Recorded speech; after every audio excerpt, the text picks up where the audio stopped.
Yes sir, we're back, Boss Ayan Vlog.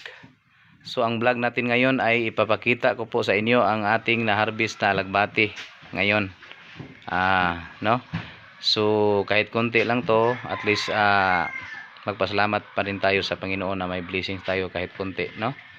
And bago po ang lahat, bago ko po ipapakita sa inyo, i-shout out ko muna yung mga viewers natin, most especially Sir Cha the Farmers, ang gurong magsasaka ng Tubod Sibunga, Cebu, ang idol, and also Sir Pino yang Gorin Kaminadi, and also shout out DJ Machubibo sa 105.7 Wayne Radio, ang gwapo nga DJ.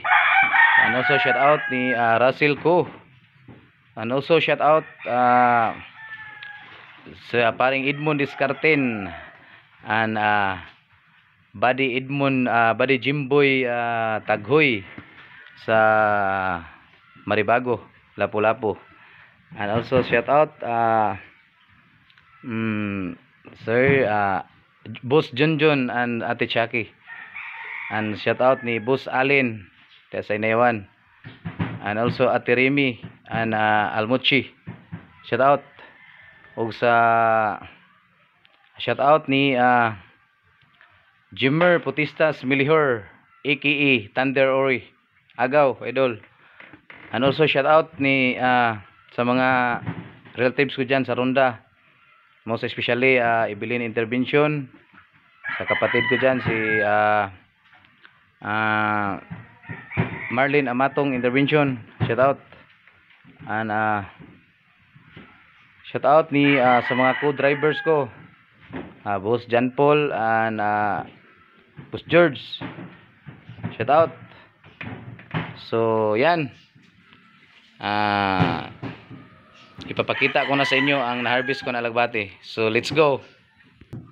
So ayan guys, so nandito na ang na-harvest ko na alagbati ngayon, no?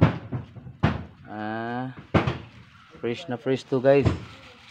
Ayan, fresh na fresh from the farm, no? Ayan. So apat na baka to, isa, dalawa, tatlo, at saka yung pang-apat ay ano sa aking try na. Yan, ito lagyan na ng tubig, binabad na sa tubig. Yan, fresh na. So ang estimate ko dito, kasi naka-harvest na tayo ng first harvest, nasa 30 kilos, hindi lang natin na videohan. No, ito pang second harvest na to, ang estimate ko dito nasa 60 to 70 kilos, no? So yan, fresh na fresh. So magpasalamat tayo sa ating Panginoon guys, na may biyaya tayo kahit kunti lang, pasalamatan natin yun, no? Kahit kunti, kailangan pa rin tayong magpasalamat, di ba? Kasi kung wala siya, wala rin ito, di ba? So ayan, so ito lang ang masishare ko sa inyo ngayon, no? Ang aking alagbati na ang edad nito nasa 1 month and 8 days, no? Pangalawang harvest na tayo. So ayan, so hanggat dito lang guys. So thank you so much. Ito lang masishare ko ngayon. So it's enough. So ayan, so sa nakikita nyo guys, so kahit kunti, pero kailangan pa rin tayo magpasalamat sa ating Panginoon na meron tayong biyaya, no? So kung bago lang kayo sa page ko, please follow and share and like, no? And thank you so much. And please subscribe guys sa akong YouTube channel, Boss Ayan Vlog.